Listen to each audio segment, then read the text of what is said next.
I was pretty nervous to start this podcast. Actually, so nervous that I had the concept of a narrative art podcast and had talked about doing it for about 2 years and even held on to the first episode for 9 months before it finally was released. I was fearful of people hating the style and hating my voice, which I'm super self conscious about, and was overall scared to put my ideas and thoughts out into the public in such a way. Well, we're now on episode 21, and I'm so glad I started this podcast because I believe it's one of the best and most important things I've ever created, and I can't wait to see where it goes. Today's story reminds me of that fear, but gives me a wake-up call to not give up and to stay true to myself no matter what. I'm your host, Jacob Johnson. This is the My Art is Real podcast, episode 21, Nancy. My name is Nancy Jane Friedland, and I'm from Toronto, Canada. Growing up in Toronto, Nancy had a lot of freedom. She would ride the subway, walk to school alone. Her parents were also both professors, so throughout her entire life, there was always a big emphasis on getting a higher education. My dad was a professor of law. He never really practiced. And mostly criminal law, and he was very involved in some of our gun control laws in Canada and judicial independence and all kinds of interesting, he's a very interesting thinker. And my mom is an occupational therapist, was a practicing occupational therapist and then became an academic herself, and then also has written. Both of them have written a lot. But while her siblings would go on to get more traditional careers, Nancy was always into art.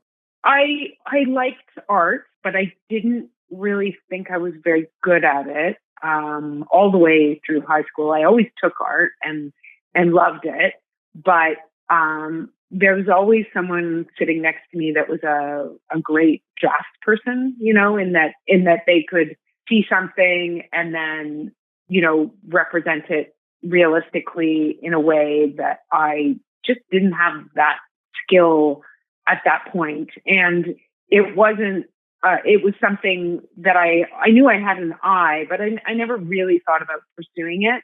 I was, a little bit into sports, but mostly it was theater, and my friends were all pretty nerdy. And my best friend I met in grade 7, and she's still my best friend now. And we were always she's a writer, and we were always sort of in a very creative world, and our friends were very creative.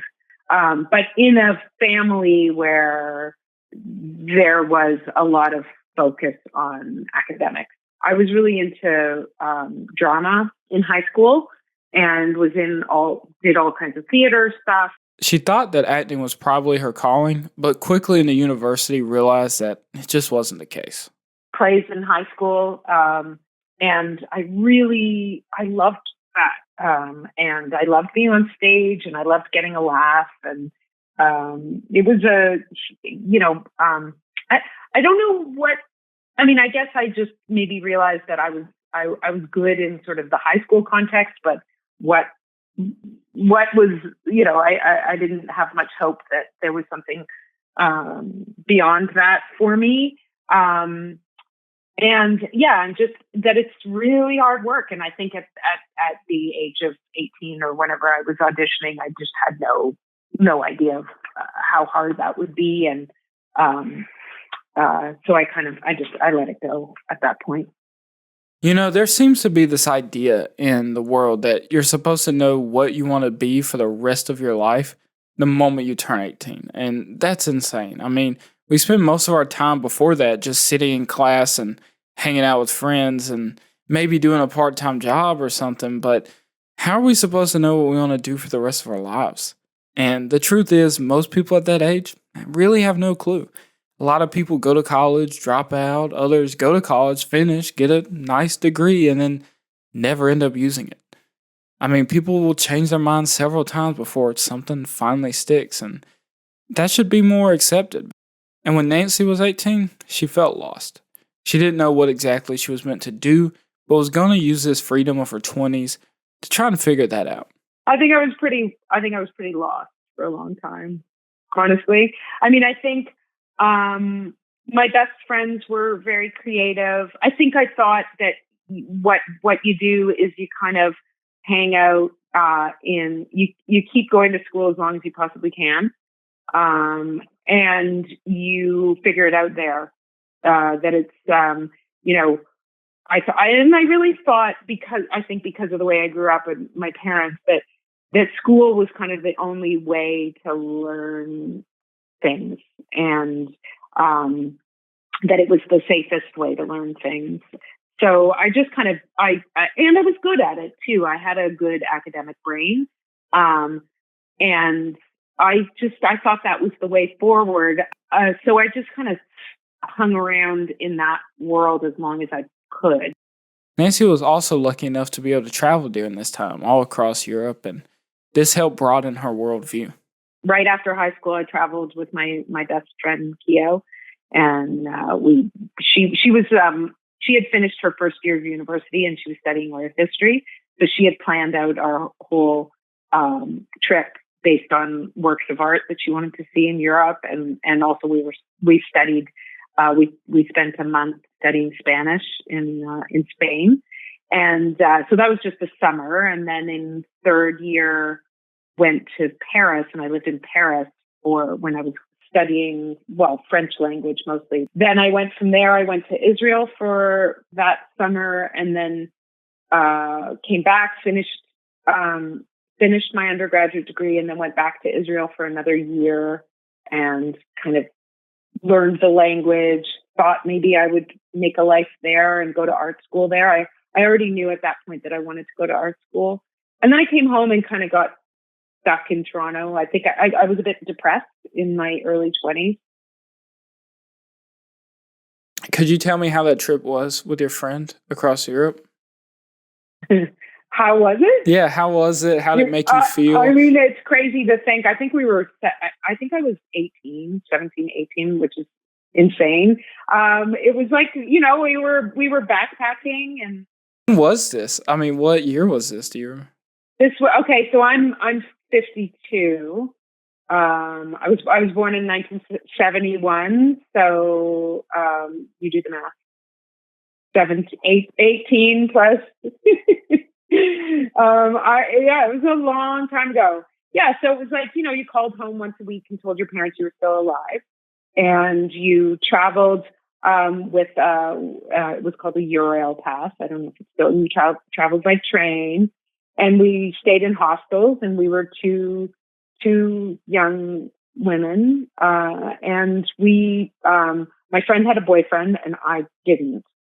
So I was I really liked to meet boys from different countries all over, and that was part of my travels. And it filled up my brain with memories of It's funny, I don't really think about it that much. As Nancy would grow up, she would work random jobs here and there, and finally decided that she was going to go to art school after finishing her undergrad. I didn't love my undergraduate degree, but when I got to art school, I loved it. And and because I was a little bit older, I thought this was the greatest thing in the world, to just be able to make art all day and talk about art. And I loved talking about art and critiques and everything. I loved everything. And I had amazing teachers. And I met my husband at the beginning of art school, and sort of I had two great teachers who kind of were also practicing artists, who Barb Askman and April Hickox, who also showed me a model of how to have a family and make art and have a career all at the same time. And that was really important to me as well at that time. So when I got to art school that I kind of, I knew that I was going to keep, this was,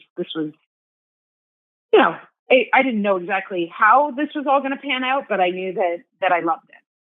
Let me give you listeners some background and a little behind the scenes. I was scrolling through Instagram looking for art one day and boom, I see a painting.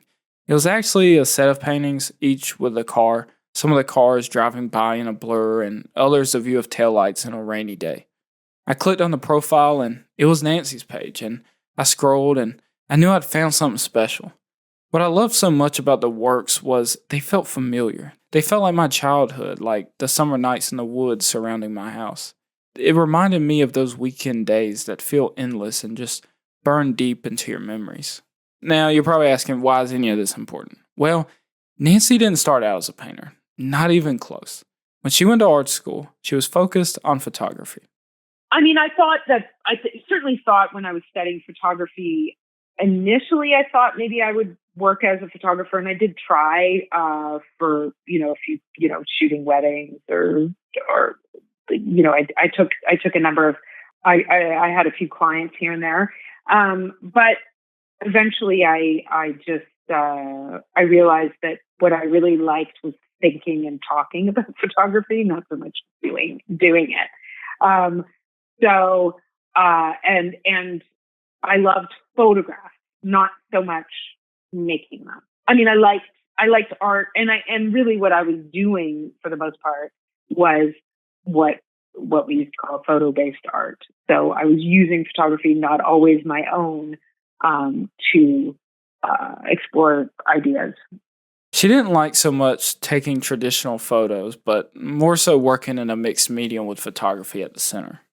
And that was part of the program of study at Ontario College of Art and Design, where I went to school, which was like there were classes. One was called camera art, and then there were like some bookmaking classes, and we were always encouraged to kind of like screw around with negatives and the actual object, the photographic object, and different ways of thinking about photography. And my thesis project for as an undergrad was I made negatives. I used old family photographs and made negatives on a color photocopier where the ink was broken. So the ink had this like sort of globby, almost like water droplet kind of texture. Anyway, it was a very creative program, and so I was always kind of cutting things up, and I used wax for a long time with my photographs to sort of create something that looked more like a painting. Nancy's end goal with all this schooling was in hopes that she could become a professor, just like her parents. But before that could happen, she had to graduate and was busy starting a family and doing her art on the side. My parents were both big brains, and I really felt that I was headed towards academia for a long time, and thought that was really the way to have a life in art. And so were you ever able to become a professor? There were a few times where I thought I would apply, and childcare was so expensive that even teaching part-time made no sense. By that point, I already had kids. So it was like, I was going to be paying more for childcare than I was going to make, or maybe we would come out a little bit ahead. And so the idea that I loved staying home with my kids at that point. I was good at it. I was really good at, and I was, so the idea of paying someone else to look after my kids, in order to make just a little bit more money. And I wanted to keep my art practice going. I wasn't selling much, but I felt like that was the thing that I needed to stay connected to. I had when I first had kids, I had a little studio in my house, and I would, I would always make sure that I kept that part of my brain alive. Well, how did you feel once you became you're like, okay, this is, because you said you looked into applying and it was just going to not be worth it. How did you feel at that point? Did you feel like, okay, I'm a stay-at-home mom, and how did you feel about that? What were your thoughts? I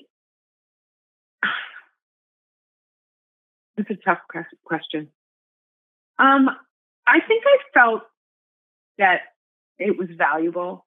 That I was doing um, that I was doing a good job at raising these kids, and that I wanted to be there.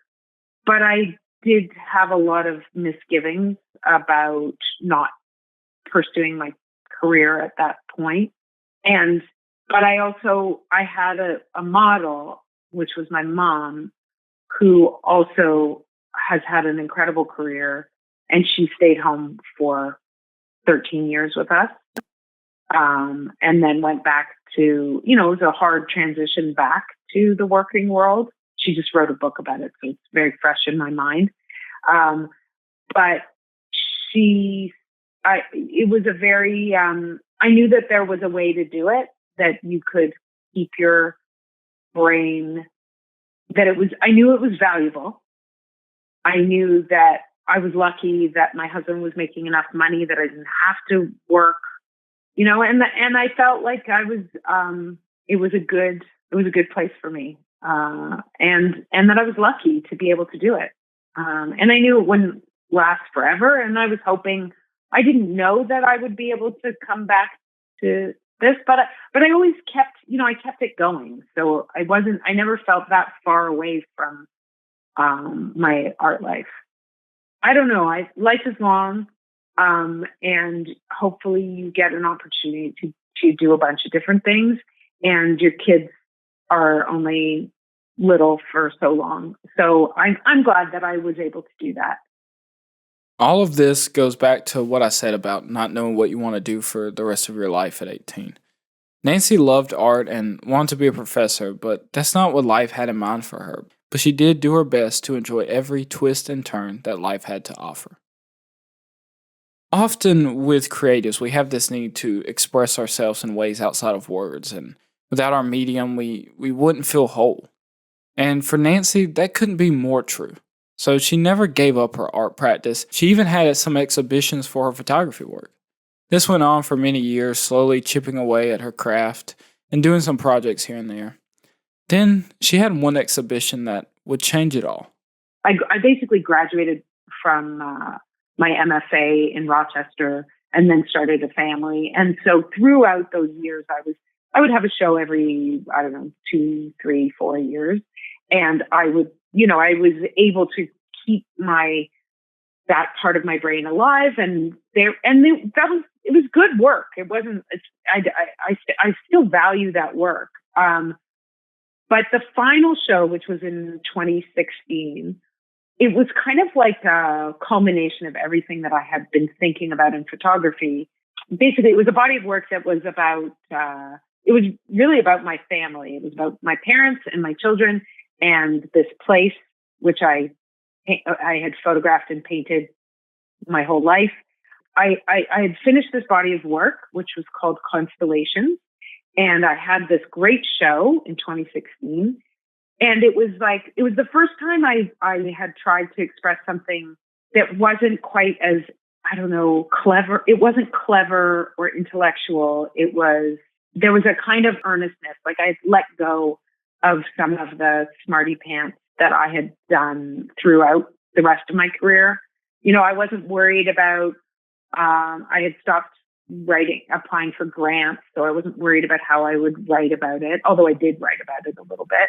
But it was just me and it was very sort of raw and like unmediated. While she was and still is very proud of those bodies of works and those exhibitions, this final show was a huge turning point for Nancy. For so long, her work had been bogged down by this need to either over-explain her work or try too hard to attach an intellectual meaning to it all. I mean, she grew up with 2 professors as parents, and all of her friends and siblings were also intellectuals. And there can be this pressure to make your art mean something beyond just being a pretty emotional image that you hang on your wall. But it was at this last art show Then Nancy finally let go of all of that. No need to find some powerful message. She just created from the heart about herself, her life, and most importantly, her family. Nancy decided to be real. Yeah, I think I wanted, it was so important to me that people think I was smart. And I just don't care about that anymore. I think it was being the child of academics, doing something that wasn't, I wasn't going to be a lawyer, and I was very attached to the approval of my parents, and I have some really smart friends too, who I wanted to think I was smart. And I don't know, maybe I just stopped caring about that so much, and I found I found that this was more rewarding ultimately than people thinking I was smart. I think also being a parent to kids with three very, very, very different brains, and I value their different types of intelligence so much.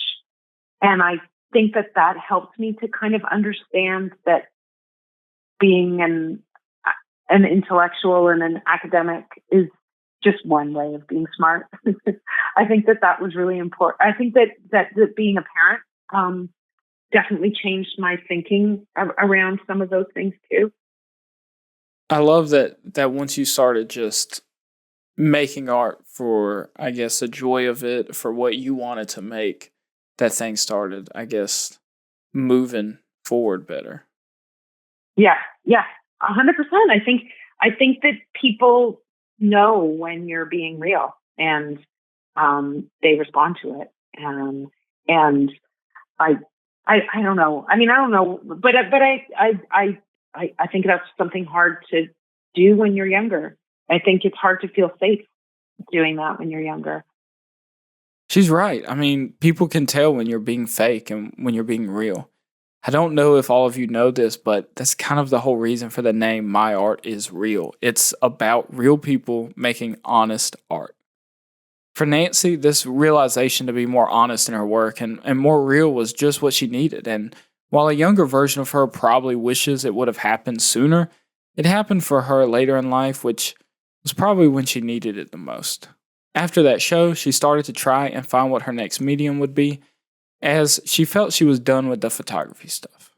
In an attempt to show her teenage daughter that you can use social media to share more than just selfies and it's okay to have failures, Nancy decided to take up some painting classes and share the process online. This was 5 years ago, and my kids were just starting to be teenagers. My daughter, in particular, was interested in social media, and I was very involved in sort of helping her think about what social media could be, and also my kids are all athletes. My husband was a hockey player. My kids are all athletes, and I was thinking about embarrassment and the idea of trying things and failing and not trying to sort of let go of that sort of teenager idea of being embarrassed all the time, because it really stands in your way, especially as an athlete. It stands in your way of getting better, because if you're not willing to fail, you're not going to get better. And I was trying to role model something for my kids in terms of like being yourself, and that people will appreciate that. And you don't have to be this phony person on social media. You can really be yourself and show people, I was like, I wanted them to, and my daughter in particular, I wanted her to be if she was going to post, I was like, she was a baseball player. Why don't you post about baseball? Don't post a selfie of your, whatever, of your body, which was what I was afraid of, was like, I didn't want her to start placing this enormous value on her physical appearance. And I just felt like it was such a dangerous thing. So I was trying to model this. She then got out of her own comfort zone and picked up the brush. So it was with that mindset that I was like, I'm going to take up something new. I was like, I'm going to take a painting class. And so I took this class with this friend of mine. And I think we did about 5 sessions in her garage. And I wasn't great the first couple of sessions, but I enjoyed it. And she was just teaching me a bit about materials and stuff. But I was very frustrated with, I tried using a grid and I tried using tracing paper and all of those methods of getting the image on the surface. I just wasn't very good at.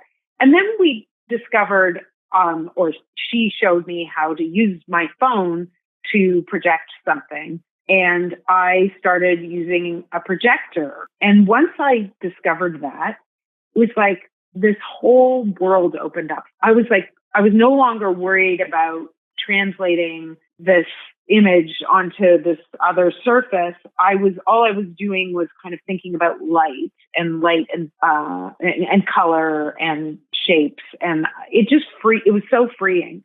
I don't use a projector anymore. It took me about 2 years to phase it out, because I just was I was also discovering that there was something, once I got good enough at it, not only did I not need it anymore, but there were good things that were happening when I wasn't using the projector. After these classes, her creative process just seemed to flourish with this newfound style. So, yeah. And then as soon as we finished those, probably about 5 sessions, and I went back into my studio, and it was just this light bulb, just every day was just so pleasurable in a way that I had never really experienced in my art making practice.